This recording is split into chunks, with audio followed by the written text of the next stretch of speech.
Hello friend, आपको स्वागत है अपने यूट्यूब चैनल आर के क्लासेस पर। और आज हम क्लास 10 से फिजिक्स विषय लेकर आए हैं। और फिजिक्स विषय के पहला चैप्टर जो है बहुत महत्वपूर्ण चैप्टर है परीक्षा के दृष्टिकोण से। यहाँ से ऑब्जेक्टिव और सब्जेक्टिव दोनों प्रश्न पूछे जाते हैं। तो यहाँ हम एकदम बेसिक से पढ़ाएंगे, जीरो से पढ़ाएंगे, जो कि बच्चा बच्चा भी इस वीडियो को देखकर समझ जाए। तो इस चैप्टर का नाम है प्रकाश का प्रवर्तन। तो प्रकाश के प्रवर्तन से संबंधित पढ़ने से पहले हम इसमें जान लेंगे कि प्रकाश क्या है। उसके बाद हम समझेंगे प्रकाश का प्रवर्तन। और जब प्रकाश ही नहीं जानिएगा तो प्रकाश के प्रवर्तन कभी नहीं समझ पाइएगा। तो इसीलिए मेरा कोशिश रहता है कि आगे हम बेसिक पढ़ा लें। तो चलिए आगे हम जानते हैं प्रकाश के बारे में। प्रकाश है क्या, प्रकाश किस प्रकार से कार्य करता है, इसके विषय में हम जानते हैं। तो देख लेते हैं। सबसे पहले प्रकाश के बारे में हम सबसे पहले जानते हैं। इससे पहले थोड़ा सा जान लेते हैं कि भौतिक विज्ञान के बारे में पढ़ रहे हैं। तो भौतिक विज्ञान क्या है, या भौतिक विज्ञान कहते किसको है, या भौतिक विज्ञान में हमको पढ़ना क्या क्या रहता है। तो भौतिक विज्ञान क्या है ये तो क्वेश्चन नहीं पूछ सकता है एग्जाम में, लेकिन इसके विषय में पढ़ रहे हैं तो थोड़ा सा जानकारी ले लेते हैं। तो यह विज्ञान की एक ऐसी शाखा है जिसके अंतर्गत हम लोग प्राकृतिक में होने वाले घटनाओं के बारे में अध्ययन करते हैं। जैसे मौसम का बदलना, यानी कभी बादल हो जाता है, कभी धूप हो जाता है, कभी बारिश हो जाता है, या बादल का बनना, वर्षा होना, धूप निकलना, तेज हवा चलना, इन्हीं सबों के विषय में भौतिक में पढ़ना रहता है। आगे देखते हैं। अब जानते हैं प्रकाश के बारे में। प्रकाश क्या है सबसे पहले ये जानेंगे। तो हम लोग जो भी वस्तु को देख पाते हैं प्रकाश के माध्यम से ही देख पाते हैं, प्रकाश की उपस्थिति के कारण ही देख पाते हैं। तो चलिए प्रकाश क्या है इसके उत्तर कैसे लिखेंगे। तो प्रकाश एक ऐसी बाहरी भौतिक कारक है जिसके उपस्थिति में हम लोग किसी वस्तु को देखने की अनुभूति प्राप्त करते हैं या किसी वस्तु को देख पाते हैं। तो आपको याद रखना है यहाँ से प्रकाश क्या है। तो प्रकाश एक ऐसा बाहरी भौतिक कारक है जिसके उपस्थिति में हम लोग किसी वस्तु को देखने की अनुभूति प्राप्त करते हैं। इसी को क्या कहते हैं, प्रकाश कहते हैं। प्रकाश से संबंधित कुछ महत्वपूर्ण तथ्य जो ऑब्जेक्टिव में पूछा जाता है। प्रकाश एक प्रकार के ऊर्जा है। पूछेगा प्रकाश क्या है, तो प्रकाश एक प्रकार के ऊर्जा है। प्रकाश क्या है, प्रकाश एक प्रकार के ऊर्जा है। प्रकाश निर्वात में भी गमन करती है, यानी जो ध्वनि जो होता है वो निर्वात, निर्वात के मतलब होता है वहां कुछ नहीं, हवा भी नहीं होता है, उसी को निर्वात कहते हैं। यानी जिस वातावरण में हम लोग रहते हैं वहां हवा होता है, यानी बिल्कुल निर्वात नहीं है। लेकिन अगर वहां से तिहवा भी, जिस रूम में हम लोग रह रहे हैं, और इस रूम से तिहवा को भी निकाल दिया जाए तो इसी को हम लोग निर्वात कहते हैं। और इसमें ध्वनि गमन नहीं कर सकता है, लेकिन प्रकाश जो है इसमें गमन करता है। तो प्रकाश निर्वात में भी गमन करती है, याद रखना है। प्रकाश एक प्रकार की ऊर्जा है। प्रकाश निर्वात में गमन करता है, तो हाँ करता है। निर्वात में प्रकाश के चाल 3 × 10⁻8 मीटर पर सेकेंड, या 3 लाख किलोमीटर पर सेकेंड, या इसी को हम बोल सकते हैं कि 3 × 10⁵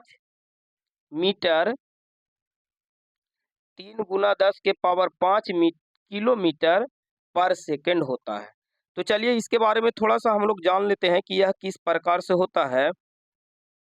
तो सिंपल, आपको तो एक तो ज़्यादातर यही पूछेगा कि प्रकाश के चाल निर्वात में क्या होता है। तो प्रकाश के चाल याद रखना है 3 × 10⁸ प्रकाश के चाल 3 × 10⁸ होता है। अब हो गया 3 × 10⁸ जो है, इसी को हम लिख सकते हैं 3, और 10⁸ है तो हम इसमें कितना जीरो दे देंगे, 8 जीरो। 2 3 4 5 6 7 8। और ये जो है मीटर पर सेकेंड में है। आपसे किलोमीटर पर सेकंड में, तो से मीटर को किलोमीटर में बदलने के लिए आप जानते हैं कि 1000 से भाग देते हैं। तो ये 3 जीरो से 3 जीरो कट जाएगा। अब आपको बच गया ये इकाई, दहाई, सैकड़ा, हजार, दसर, लाख। 3 लाख किलोमीटर आप इसको बोल सकते हैं। 3 लाख किलोमीटर पर सेकेंड। तो ध्वनि के चाल निर्वात में मीटर पर सेकंड में देगा तो 3 गुना 10 के पावर 8 मीटर पर सेकंड। किलोमीटर पर सेकंड में देगा तो 3 लाख किलोमीटर पर सेकंड। या इसी को पावर में लिखिएगा तो ये हो जाएगा 3 गुना, ये 5 जीरो है तो इसी को हम लिखेंगे 10 के पावर 5 किलोमीटर पर सेकंड। तो तीनों यहाँ से क्वेश्चन याद रखना। प्रकाश के चाल निर्वात में 3 गुना 10 के पावर 8 मीटर पर सेकंड, मीटर पर सेकंड में। किलोमीटर में पूछेगा तो 3 लाख किलोमीटर ऑप्शन दे सकता है, या 3 गुना 10 के पावर 5 किलोमीटर पर सेकंड दे सकता है। तो चलिए अब आ जाते हैं क्वेश्चन पे। तो यहाँ से आपको याद रखना है प्रकाश के चाल निर्वात में कितना होता है। तो प्रकाश के चाल निर्वात में होता है 3 गुना 10 के पावर 8 मीटर पर सेकंड, या 3 लाख किलोमीटर पर सेकंड, या 3 गुना 10 के पावर 5 किलोमीटर पर सेकंड होता है। तो ये पूरा VVI क्वेश्चन है। प्रकाश एक प्रकार की क्या है, तो ऊर्जा है। प्रकाश निर्वात में गमन कर सकता है नहीं, तो हाँ निर्वात में गमन कर सकता है। प्रकाश के चाल निर्वात में कितना होता है, तो 3 गुना 10 के पावर 8 मीटर पर सेकंड होता है, या 3 लाख किलोमीटर पर सेकंड होता है, या 3 गुना 10 के पावर 5 किलोमीटर पर सेकंड होता है। ये तीनों बात याद रखना है। आगे देखते हैं। आगे आपको हो गया प्रकाश सरल रेखा में गमन करती है। प्रकाश कभी तिरछा नहीं गमन करता, ठीक है। प्रकाश हमेशा सरल रेखा में ही गमन करती है, ये याद रखना है। तो प्रकाश किस रेखा में गमन करती है, तो प्रकाश सरल रेखा में गमन करती है। प्रकाश एक विद्युत चुंबकीय तरंग है, ये याद रखना है, बहुत जरूर VVI क्वेश्चन है। प्रकाश एक विद्युत तरंग, चुंबकीय तरंग है। पृथ्वीवासियों के लिए प्रकाश का सबसे बड़ा स्रोत सूर्य है। प्रकाश स्रोत क्या है इसके बारे में भी हम बताएंगे। फिलहाल आपको याद रखना है कि पृथ्वीवासियों के लिए प्रकाश का सबसे बड़ा यानी सबसे अधिक प्रकाश कहाँ से मिलता है, तो ये सूर्य से मिलता है, ये याद रखना है। सूर्य के प्रकाश पृथ्वी तक आने में, ये सब बच्चा जानता होगा, 8 मिनट 20 सेकंड का समय लगता है। यानी सूर्य का प्रकाश जो है पृथ्वी तक आने में कुल कितना समय लगता है, 8 मिनट 20 सेकंड का समय लगता है। आगे देखते हैं। प्रकाश का स्रोत किसे कहते हैं, यानी प्रकाश किससे निकलता है, ये प्रकाश स्रोत उसी को कहते हैं। यानी जिससे प्रकाश निकलता है उसे क्या कहते हैं, प्रकाश स्रोत कहते हैं। तो इसको लिखेंगे, वैसा वस्तु जहां से प्रकाश निकलती है या उत्सर्जित होता है उसे प्रकाश का स्रोत कहते हैं। यानी जितना भी वस्तु हम लोग देखते हैं जिससे प्रकाश निकलता है उसी को हम लोग क्या कहते हैं, प्रकाश का स्रोत कहते हैं। तो याद रखना, प्रकाश का स्रोत किसे कहेंगे, तो वैसा वस्तु या वह वस्तु जहां से प्रकाश निकलती है या उत्सर्जित होती है उसे हम क्या कहते हैं, प्रकाश का स्रोत कहते हैं। जैसे जलता हुआ बल्ब आप लोग देखे होंगे कि बल्ब जलता है तो उससे प्रकाश निकलता है, और प्रकाश निकलता है तो ये बल्ब जो हो गया वो प्रकाश का एक क्या हो गया, स्रोत हो गया। तो जलता हुआ बल्ब प्रकाश का स्रोत है, जलता हुआ मोमबत्ती प्रकाश का स्रोत है, जलता हुआ लैंप प्रकाश का स्रोत है, जलता हुआ लालटेन, जलता हुआ दिया, सूर्य, ये सब क्या है, प्रकाश का स्रोत है। और इनमें सबसे बड़ा प्रकाश का स्रोत जो है हम पीछे बता चुके हैं कि सूर्य जो है प्रकाश का सबसे बड़ा स्रोत है। तो याद आपको हो जाना चाहिए प्रकाश का स्रोत किसे कहते हैं, तो सिंपल याद रखना कि जहां से प्रकाश निकलता है या जिस वस्तु से प्रकाश निकलता है उसे ही प्रकाश का स्रोत कहते हैं। और जिसे बल्ब हो गया, जलता मोमबत्ती हो गया, लैंप हो गया, लालटेन हो गया, जुगनू हो गया, तारे हो गया, ये सब क्या है, प्रकाश का स्रोत है। अब प्रकाश के स्रोत जो होता है वो दो प्रकार के होता है। प्रकाश स्रोत कितने प्रकार के होते हैं, अगला क्वेश्चन ये भी पूछ सकता है कि प्रकाश स्रोत कितने प्रकार के होते हैं। तो जवाब देना है, प्रकाश स्रोत दो प्रकार के होते हैं। कितने प्रकार के होते हैं, दो प्रकार के। अब दो प्रकार के कौन कौन होता है उसके बारे में जानते हैं। तो प्रकाश स्रोत जो होता है, एक तो प्रकाश का प्राकृतिक स्रोत होता है, प्राकृतिक जिसको मानव नहीं बनाता है उसे प्राकृतिक कहते हैं। तो प्रकाश स्रोत दो प्रकार के होते हैं, एक होता है प्राकृतिक स्रोत और एक होता है मानव निर्मित स्रोत जिसको मानव ने बनाया। प्राकृतिक स्रोत के उदाहरण है, जैसे हो गया सूरज हो गया, तारे हो गया, जुगनू हो गया। लेकिन याद रखना है चंद्रमा कभी नहीं होगा, काहे कि चंद्रमा प्रकाश का स्रोत नहीं है, क्योंकि उसका अपना प्रकाश नहीं है। तो प्रकाश स्रोत कितने प्रकार के? दो प्रकार के। प्रकाश स्रोत कितने प्रकार के? दो प्रकार के। कौन कौन? तो प्रकाश का प्राकृतिक स्रोत और प्रकाश का मानव निर्मित स्रोत। प्राकृतिक स्रोत के उदाहरण कौन कौन है? तो सूर्य है, तारे हैं, जुगनू है। जुगनू आप लोग देखे होंगे गर्मी के दिन में भूक भाक होते रहता है, उसी को जुगनू कहते हैं। और बचपन में इसे बहुत बार पकड़ के हम पेन के अंदर डाल के और इसको से एंजॉय करते थे, खेलते थे, तो उसी को जुगनू कहते हैं। प्रकाश का मानवीय स्रोत जो है यानी मानव निर्मित स्रोत जो है, ये लैंप है, ये सब मानव ने बनाया है। लैंप हो गया, लालटेन हो गया, दिया हो गया, मोमबत्ती हो गया इत्यादि, ये सब क्या है? तो ये सब मानव निर्मित प्रकाश स्रोत है। तो यहाँ से क्या आपको याद रखना है, प्रकाश स्रोत किसे कहते हैं? तो वह वस्तु जहाँ से प्रकाश निकलती है यानी वैसा वस्तु जिससे प्रकाश निकलता है या उत्सर्जित होता है उसे प्रकाश का स्रोत कहते हैं। यानी जेरा से प्रकाश निकल रहा है, रोशनी निकल रहा है, उसी को क्या कहेंगे? प्रकाश का स्रोत कहेंगे। प्रकाश स्रोत कितने प्रकार के होते हैं? तो प्रकाश स्रोत दो प्रकार के होता है। कौन कौन? तो प्राकृतिक प्रकाश का स्रोत और मानव निर्मित प्रकाश का स्रोत। प्राकृतिक स्रोत में सूरज होता है, तारा होता है, जुगनू होता है। मानव निर्मित में जिसको मानव ने बनाया, जैसे लैंप, लालटेन, दिया, मोमबत्ती इत्यादि, ये उत्तर होगा। ठीक है, तो इतना याद रखना है। आगे देखते हैं, एक और इसमें प्रकाश में पूछता है, प्रदीप्त पदार्थ किसे कहते हैं? यहाँ पढ़ना है प्रदीप्त पदार्थ और अप्रदीप्त पदार्थ। तो प्रदीप्त माने याद रखना है जिससे प्रकाश निकलता है, और अप्रदीप्त, जिसका अप्रदीप्त के मतलब हो गया जिसका दीप नहीं है, यानी जिसका अपना प्रकाश नहीं है। तो याद रखना है प्रदीप और एक होता है अप्रदीप। अप्रदीप, अप्रदीप्त के मतलब हो गया जिसका प्रकाश नहीं है। तो फिलहाल इसको में देखते हैं प्रदीप पदार्थ किसे कहते हैं। तो ऐसा पदार्थ जो स्वयं प्रकाश का उत्सर्जन करता है, यानी जिससे अपने आप प्रकाश निकलता है, ऐसा पदार्थ जो स्वयं प्रकाश का उत्सर्जन करता है उसे प्रदीप्त पदार्थ कहते हैं। तो इसमें याद यही रखना कि प्रदीप्त के मतलब हो गया जिससे प्रकाश निकलता है, अप्रदीप्त जिसका दीप नहीं है यानी अपना प्रकाश नहीं है। तो ऐसा पदार्थ जो स्वयं प्रकाश का उत्सर्जन करता है उसे प्रदीप्त पदार्थ कहते हैं। जैसे हो गया सूरज हो गया, तारा हो गया, जुगनू हो गया, ये क्या है? तो प्रदीप्त पदार्थ है।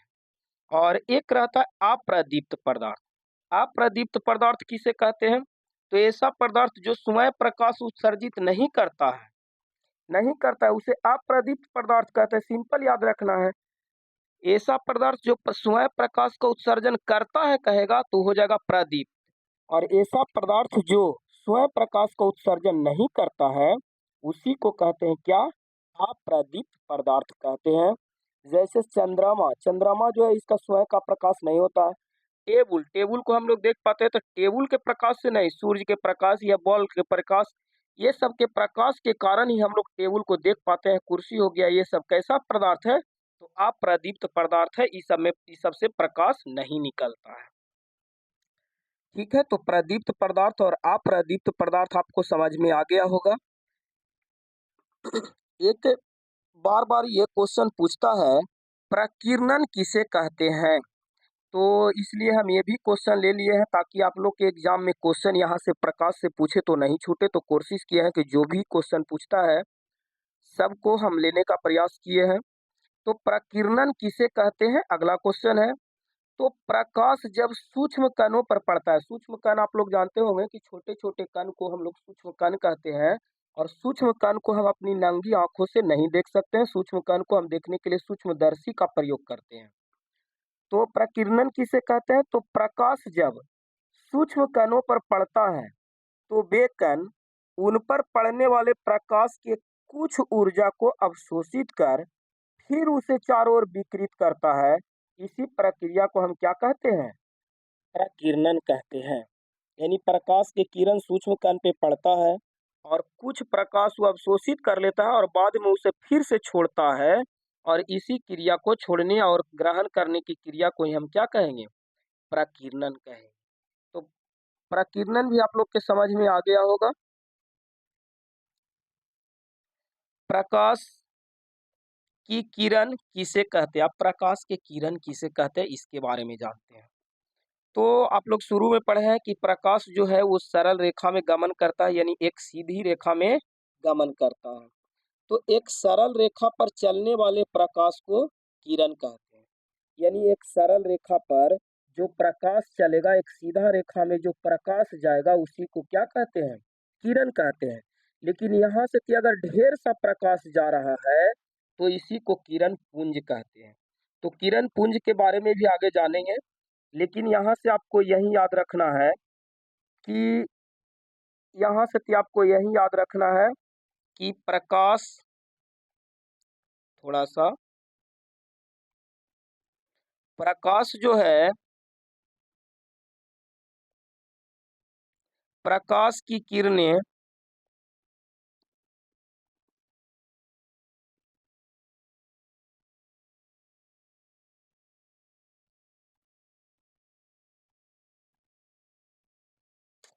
हाँ चलिए सही हो गया।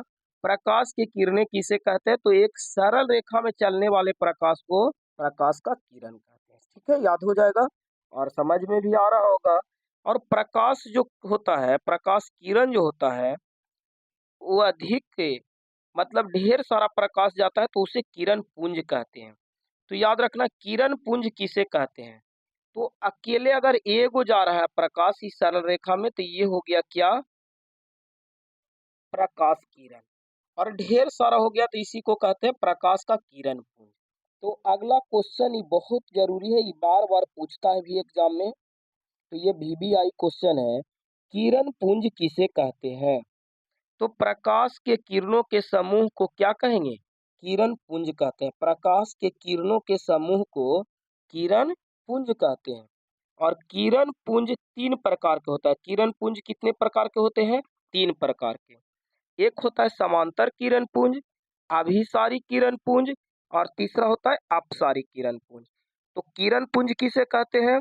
तो प्रकाश के किरणों के समूह को किरण पुंज कहते हैं। प्रकाश के किरणें के समूह को क्या कहते हैं? किरण पुंज कहते हैं। किरण पुंज कितने प्रकार के होते हैं? तो किरण पुंज तीन प्रकार के होते हैं। किरण पुंज कितने प्रकार के होते हैं? तीन प्रकार के।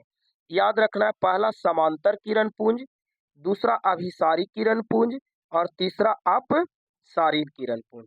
तो अब बारी बारी से हम इसके बारे में जानेंगे कि समांतर किरण पुंज किसे कहते हैं, अभिसारी किरण पुंज किसे कहते हैं, और अपसारी किरण पुंज किसे कहते हैं। तो इसके विषय में देख लेते हैं, समांतर किरण पुंज किसे कहते हैं। समांतर किरण पुंज किसे कहते हैं? तो समांतर किरण आप लोग के मैथ में भी पढ़ना है, जो समान दूरी पे यानी समान अंतर पर जो किरण जाता है या रेखा जाता है उसी को समांतर किरण या समांतर रेखा कहते हैं। तो समांतर किरण पुंज याद रखना है, ऐसे किरण पुंज जिसमें सभी किरणें आपस में समांतर हो यानी समान दूरी से जाए, समांतर हो, उसे समांतर किरण पुंज कहते हैं। और इस प्रकार से चित्र इसका हो जाएगा। समांतर किरण पुंज का चित्र ये है। तो समांतर किरण पुंज किसे कहेंगे? तो याद रखना है, वैसा किरण पुंज जिसमें सभी किरणें आपस में समानांतर हो उसे समांतर किरण पुंज कहते हैं। समांतर किरण पुंज के विषय में जान गए होंगे। ये वाला चित्र बना लेना है, से इतना लिख करके, और ये चित्र बना लेना है। समांतर किरण पुंज इस प्रकार से सभी समान दूरी पर होना चाहिए और सीधा रेखा में होना चाहिए, और नीचे में लिख देना है इस प्रकार से समांतर किरण पुंज। आगे देख लेते हैं, इसका दूसरा जो था वो था अभिसारी और अपसारी में बच्चा कंफ्यूज होता है। तो अभी भी से याद रखना, भीरी जो जाएगा तो इसमें क्या हो रहा है, सब एक जगह जाके मिल रहा है। देखिएगा चित्र में, अभिसारी किरण पुंज किसे कहेंगे? तो ऐसे किरण पुंज जिसके सभी किरणें एक बिंदु पर जाकर मिलती है। एरा में क्या हो रहा है, अलग अलग दिशा से सब आ रहा है और एक बिंदु पे आके सब मिल रहा है। यानी ये बिंदु है, ये अलग अलग दिशा से किरण आ रहा है और ये सब इसी बिंदु पे आके मिले, इसी को क्या कहेंगे, अभिसारी किरण पुंज कहेंगे। तो अभिसारी किरण पुंज किसे कहेंगे, तो ऐसे किरण पुंज जिसके सभी किरणें एक बिंदु पर आकर मिलती है उसे अभिसारी किरण पुंज कहते हैं। और एक बिंदु से फैलेगा उसको अपसारी किरण पुंज। तो ध्यान देना है, अभिसारी अपसारी दोनों एक दूसरा का अपोजिट है। अभिसारी के मतलब होता है एक बिंदु पे आके मिलता है और अपसारी के बारे में होता है एक बिंदु से फैलता है।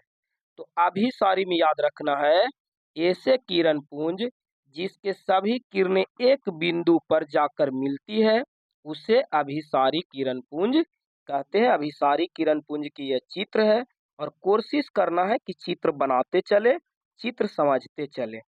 आगे इसके अपसारी किरण पुंज के विषय में देखते हैं।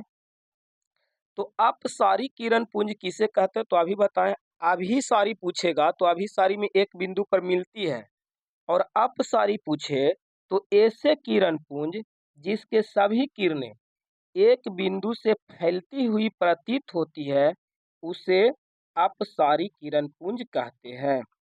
ऐसे किरण पुंज जिसके सभी किरणें एक बिंदु से फैलती हुई प्रतीत होती है या फैलती है उसे अपसारी किरण पुंज कहते हैं। अपसारी किरण पुंज के ये चित्र हो गया, एक बिंदु से निकल रहा है और सभी अलग अलग दिशा में क्या हो रहा है, फैलते जा रहा है, इसी को हम क्या कहेंगे, अपसारी किरण पुंज कहेंगे।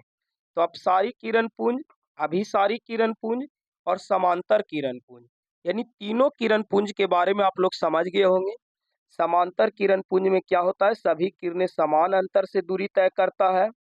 अभिसारी किरण पुंज किसे कहते हैं, तो वैसा किरण पुंज जिसमें सभी किरणें एक बिंदु पर जाकर मिलती है और अपसारी किरण पुंज एक बिंदु से अलग अलग दिशा में सब फैलता है उसे क्या कहते हैं, अपसारी किरण पुंज कहते हैं। तो उम्मीद करते हैं कि आप लोग के ये तीनों किरण पुंज समझ में आ गया होगा। प्रकाश के गमन के आधार पर पदार्थ कितने प्रकार के होते हैं। प्रकाश के बारे में यह भी क्वेश्चन पूछा जाता है कि प्रकाश के गमन के आधार पर, गमन के मतलब हो गया पथ यानी जाने का रास्ता। प्रकाश के गमन के आधार पर पदार्थ कितने प्रकार के होते हैं, तो जिस प्रकार से अभी पढ़े कि किरण पुंज जो होता है वो 3 प्रकार के होता है, उसी प्रकार से प्रकाश के गमन के आधार पर पदार्थ भी के प्रकार के होता है, 3 प्रकार के होता है। एक होता है पारदर्शी पदार्थ, एक होता है अपारदर्शी पदार्थ और एक होता है पारभासी पदार्थ। तो पारदर्शी पदार्थ, अपारदर्शी पदार्थ और पारभासी पदार्थ, ये तीनों के हम बारी बारी से जानेंगे।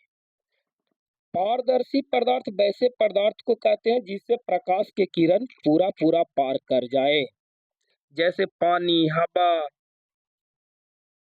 कांच, ये सब में प्रकाश हम मारेंगे यानी टॉर्च जलाएंगे तो इससे प्रकाश पूरा पूरा पार कर जाता है, उसी को पारदर्शी कहते हैं। अपारदर्शी वैसे पदार्थ को कहते हैं जिससे प्रकाश के किरण पूर्णतः पार नहीं करे यानी पूरा पूरा पार नहीं करे। जैसे हो गया दीवार, हो गया आपका बोर्ड, हो गया, इस पे प्रकाश यानी टॉर्च जला के देखिएगा तो दीवार के उस तरफ घर में आपको नजर नहीं आएगा, क्योंकि दीवार जो है वो कैसा है, अपारदर्शी है यानी प्रकाश की किरण उसे पार नहीं करेगा। पारभासी किसको कहते हैं, तो पारभासी वैसे पदार्थ को कहते हैं जिससे प्रकाश की किरण कुछ पार करे और कुछ पार नहीं करे। जैसे आप लोग देखे होंगे तेल लगा हुआ कागज, और नहीं देखे हैं तो कागज में तेल लगा के देख लीजिएगा और टॉर्च जलाइएगा तो पूरा साफ साफ उसके उस पार दिखाई नहीं देगा, लेकिन कुछ न कुछ उस पर प्रकाश जाएगा, उसी को क्या कहते हैं, पारभासी। पारभासी वैसे पदार्थ को कहते हैं जिससे प्रकाश के किरण कुछ पार करे और कुछ पार नहीं करे। तो ये तीनों के बारे में थोड़ा सा देख लेते हैं। पारदर्शी पदार्थ, तो इसको बारे में हम आपको समझा दिए। वैसा पदार्थ जिनसे प्रकाश की किरणें आसानी से पूर्णतः पार कर जाता है उसे पारदर्शी पदार्थ कहते हैं। जैसे कांच हो गया, पानी हो गया, हवा हो गया इत्यादि। यानी आपको यहाँ से पूछेगा निम्नलिखित में से कौन पारदर्शी पदार्थ है, 3 गो ऑप्शन दे देगा, मिट्टी, ईंटा, कांच, बालू। तो आपको देखना है कि किससे प्रकाश की किरण पार करेगा, उसी को पारदर्शी कहते हैं और इस प्रकार से आपको टिक करना है। आगे देखते हैं अपारदर्शी पदार्थ। तो अपारदर्शी पदार्थ के बारे में भी जान चुके हैं, वैसा पदार्थ जिनसे प्रकाश के किरणें बाहर नहीं निकल पाता है उसे अपारदर्शी पदार्थ कहते हैं। जैसे हो गया ईंटा, पत्थर, लकड़ी, इस सब पे प्रकाश मारेंगे तो एक ओर से प्रकाश देंगे तो दूसरे ओर पार नहीं करेगा।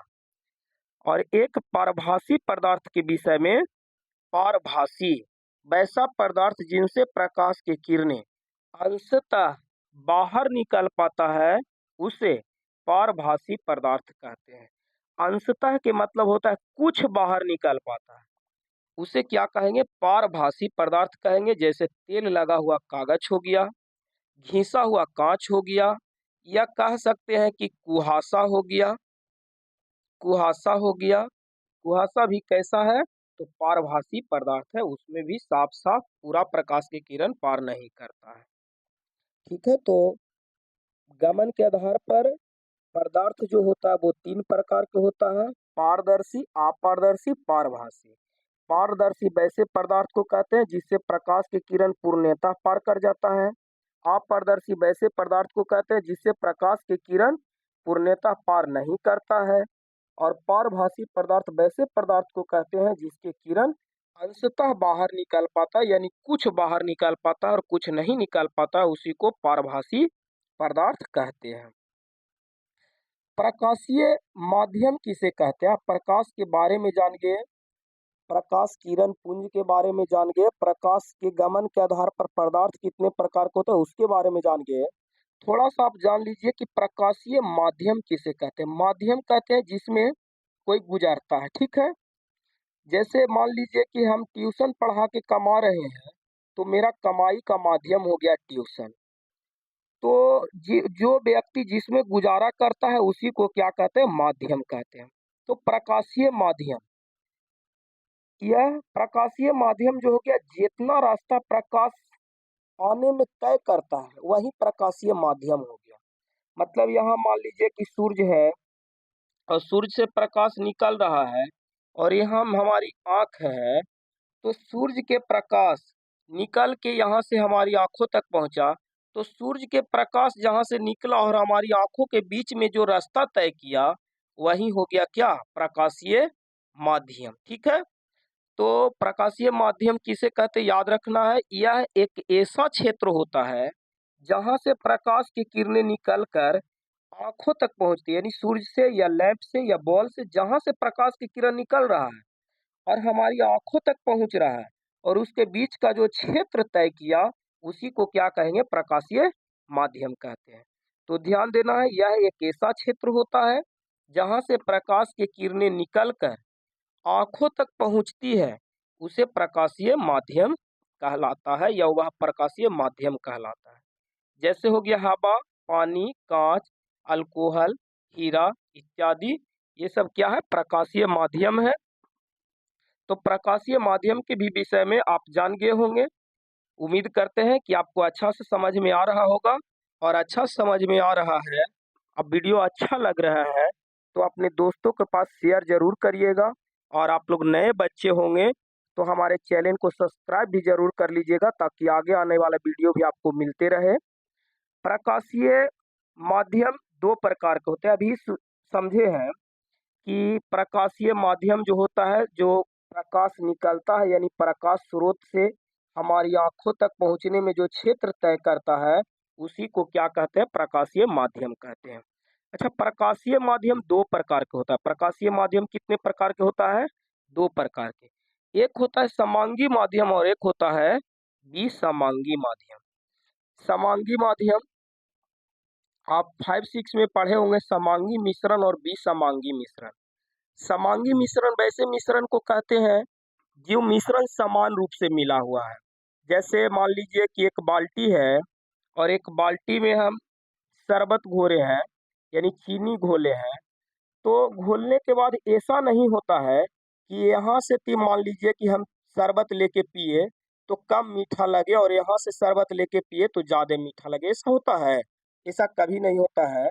पूरा जो शरबत घोर दिए हैं तो पूरा शरबत जो होता है समान रूप से मीठा होता है, इसीलिए उसको कहते हैं समांगी मिश्रण। ठीक है। लेकिन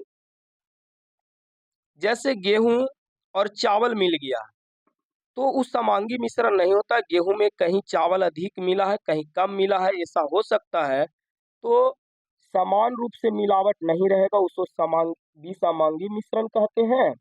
और समान रूप से मिलावट रहता उसे समांगी मिश्रण कहते हैं। तो फिलहाल हम लोग पढ़ रहे हैं समांगी माध्यम के बारे में। तो यह एक ऐसा माध्यम है जिसके प्रत्येक भाग का गुण एवं बनावट एक समान होता है। यानी पूरे भाग का गुण एक रगन होगा या बनावट एक रगन होगा, उसी को क्या कहेंगे? समांगी। समांगी मतलब होवे करता है समान, असमान के मतलब एक जैसा। तो समांगी माध्यम किसे कहते हैं? तो समांगी माध्यम वैसे माध्यम को कहते हैं जिसके प्रत्येक भाग का गुण एवं बनावट एक समान हो, उसे समांगी मिश्रण। और एक समान न हो उसे विसमांगी मिश्रण कहेंगे। समांगी मिश्रण के उदाहरण हो गया जल हो गया, कांच हो गया। जल ऐसा नहीं है कि एक लोटा में लिए तो तरे वाला जल हो जाएगा जो मीठा हो जाएगा, ऊपर वाला जल खारा हो जाएगा, ऐसा नहीं होगा। चाहे तो लोटा में पूरा जल खारा लगेगा या पूरा जल मीठा लगेगा, इसी को हम क्या कहेंगे? समांगी मिश्रण। यानी एक समान लगेगा। पूरे लोटा के पानी जो होता है उसका गुण और बनावट एक रगन होगा। और विसमांगी मिश्रण यह एक ऐसा माध्यम है, विसमांगी मिश्रण यह एक ऐसा माध्यम है, विसमांगी मिश्रण यह एक ऐसा माध्यम है जिसके प्रत्येक भाग का गुण और बनावट एक समान नहीं होता है, यही दोनों में अंतर है। समांगी मिश्रण में गुण और बनावट एक समान होता है, ये को याद रखिएगा तो ऑटोमेटिक दूसरा याद हो जाएगा। समांगी मतलब सबसे पहले याद रखना है कि समान होता है, यानी समान यानी बराबर होता है। और बराबर के मतलब हो गया कि उसका गुण और बनावट समान हो यानी बराबर हो, उसे समांगी मिश्रण कहेंगे। और विसमांगी मिश्रण जिसका गुण और बनावट एक समान नहीं हो उसे क्या कहेंगे? विसमांगी मिश्रण कहेंगे। ये विसमांगी मिश्रण कहेंगे। जैसे हो गया गर्म एवं ठंडा हवा, गर्म और ठंडा हवा का मिश्रण कुहासा। कुहासा आप लोग देखे होंगे कहीं कम कहीं ज्यादा मिलता है, इसी को हम लोग क्या कहेंगे? विसमांगी माध्यम कहते हैं। विसमांगी माध्यम कहते हैं। यानी कुहासा में हम चल रहे हैं तो कुहासा में चल रहे हैं तो एक चलने का माध्यम हो गया। और कहीं कहीं देखते होंगे कि कुहासा बहुत अधिक मिल रहा है और कहीं कहीं कुहासा बहुत कम मिल रहा है, तो विसमांगी माध्यम हो गया। और ये प्रकाश से संबंधित लास्ट क्वेश्चन है, छाया किसे कहते हैं? तो छाया किसे कहते हैं जान लीजिए। इससे जानने के पहले अगले वीडियो में हम आज के वीडियो में प्रकाश के बारे में पढ़ाने की कोशिश किए हैं, और अगले वीडियो में हम पढ़ाएंगे प्रकाश के प्रवर्तन के बारे में, क्योंकि प्रकाश जब जान चुके हैं तो अब प्रकाश का प्रवर्तन बहुत अच्छे तरीके से जान सकते हैं। तो अगले वीडियो में हम बताएंगे प्रकाश के प्रवर्तन के बारे में, और प्रकाश के प्रवर्तन, और एक अगला चैप्टर पढ़ना है प्रकाश के अपरावर्तन। प्रकाश के प्रवर्तन में आपको पढ़ना है दर्पण के बारे में, ठीक है। और प्रकाश के अपरावर्तन में पढ़ना रहता है लेंस के विषय में। तो इस चैप्टर में हम दर्पण के बारे में पढ़ेंगे। तो अगले वीडियो में हम पढ़ाएंगे प्रकाश के परावर्तन के विषय में, क्योंकि प्रकाश के बारे में इस वीडियो में हम अच्छे से जानकारी ले चुके हैं। तो छाया किसे कहते हैं? जब प्रकाश के जब प्रकाश के गमन पथ पर किसी अपारदर्शी वस्तु को रख दिया जाता है तो प्रकाश के किरणें उन्हें पार नहीं कर पाती है, जिनके कारण उस वस्तु के पीछे एक अंधेरा क्षेत्र बन जाता है जिसे छाया कहते हैं। आप लोग देखे होंगे सूर्य की उपस्थिति, सूर्य के किरण में जब रोड पे चलते हैं तो देखते हैं कि आपको आसपास एक आपका छाया बनता है आपके सूर्य के विपरीत दिशा में। तो क्या होता है, सूर्य की किरण पड़ता है और हमारे शरीर जो है वो अपारदर्शी है, सूर्य की किरण को पार नहीं कर पाता है। तो जितना मेरा शरीर का जो क्षेत्र होता है वो क्षेत्र जो है उसके सूर्य के अपोजिट अपोजिट साइड यानी विपरीत साइड जो है उतना दूर तक अंधेरा जैसा बना देता है, उसी को क्या कहते हैं? छाया कहते हैं। तो छाया सब लोग जानते हैं, देखे होंगे, लेकिन आपको लिखना है, छाया किसे कहते हैं? तो लिखिएगा जब प्रकाश के गमन पथ पे यानी प्रकाश आ रहा है और उसको रास्ता में कोई वस्तु आ जाता है, यानी हम ही आ जाते हैं मान लीजिए।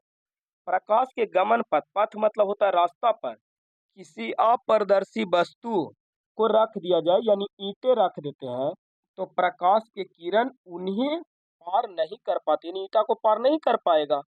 और जिस कारण उस वस्तु के पीछे यानी उसके अपोजिट साइड एक अंधेरा क्षेत्र बन जाता है, और उसी को क्या कहते हैं? छाया कहते हैं। तो आप लोग से रिक्वेस्ट है, अगर वीडियो अच्छा लगा है तो अधिक से अधिक बच्चों के पास शेयर करिए, और आप नए हैं तो हमारे चैनल को सब्सक्राइब कर लीजिए। और एक प्रश्न जो है आप लोग के लास्ट में कमेंट करके बताना है कि प्रकाश के चाल सबसे अधिक किस माध्यम में होता है? प्रकाश के चाल सबसे अधिक किस माध्यम में होता है, ये आपको बताना है। ऑप्शन ए है निर्वात, ऑप्शन बी है ठोस, ऑप्शन बी है द्रव, और ऑप्शन सी है गैस। तो इसके विषय में बताइएगा।